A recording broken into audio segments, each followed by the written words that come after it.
on sale at the back table.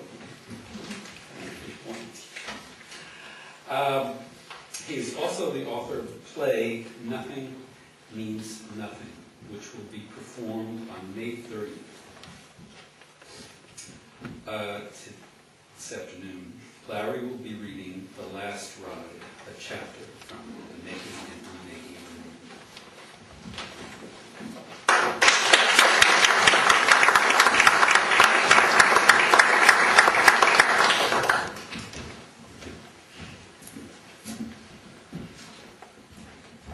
Thank you all for coming. The Last Ride. Alex Minuski was a steady taxi customer. He was an art professor at New Paltz College, and in fact, had been one of Sandy's teachers. When he found out I was a vet, he began asking for me every time he called for a cab. For the past few years, I've been taking him to classes and at the college, grocery shopping, and to art openings. Alex was over 6 feet tall, with thinning gray hair. His narrow chin hung down, suggesting the handle on a hand-held theater mask. His busy dark eyes measured everything. Years of hard drinking flushed his cheeks, and his mouth held an Emmett Kelly-like pathos. Alex's limp came from a wound to his right leg while fighting in India during World War II. His wife Natalie told me that after he was shot, he'd spent 2 years in and out of various military hospitals. His leg never completely healed. The leg pain became a locus of 20 years of drinking.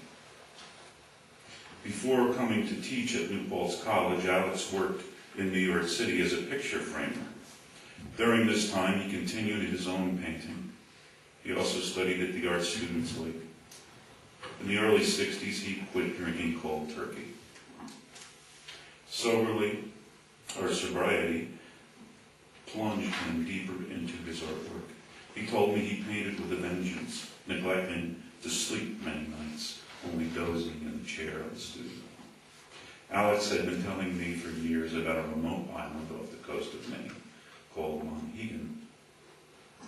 He and his family had been going there for years. I mentioned to him that I was selling the taxi company at the end of June. Why don't you take me and the family to Monhegan, and this could be your swan song to New Paltz Taxi. How far is it? And how much room would you need? It can't be more than 400 miles. If we took that big yellow van, we'd have plenty of room. That's a damn interesting idea. You could bring Sandy and make a vacation out of it. Come out to the island and stay with us for a week. I'll get back to you after I talk to Sandy and come up with a price. Sandy thought it was a great idea. We were both tired, her from teaching the whole year and me from the out-of-control schedule I'd been working in the taxi. The next time Alex got in the cab, I told him, I'll do it. Great. Let me tell you a little about the place. It's an artist colony. Many artists from New York City come there in the summer. It's also a small fishing village. Several of the locals fish for lobster during the winter months.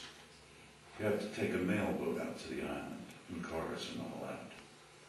I can do it for $250. We're on.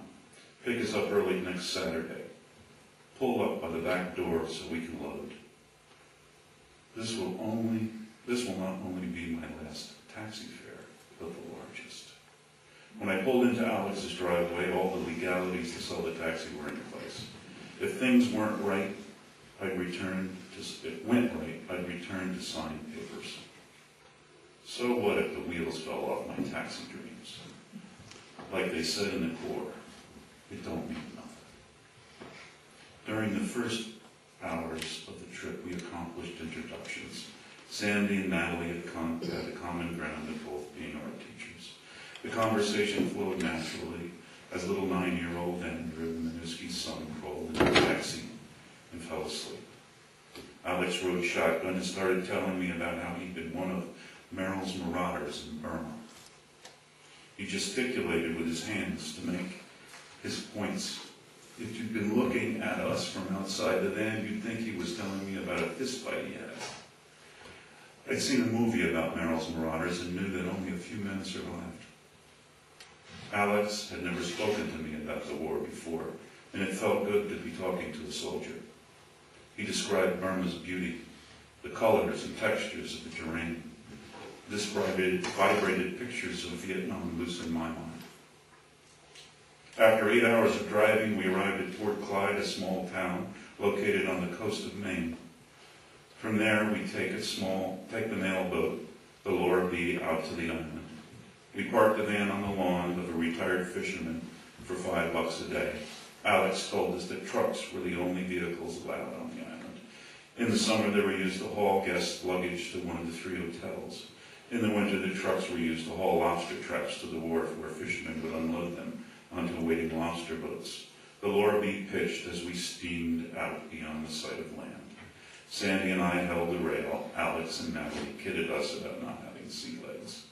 We arrived at the wharf, and Carl, an island fisherman, loaded our things into the truck and delivered them to the cottage. I helped Alex unload the truck while Natalie and Sandy went into the house.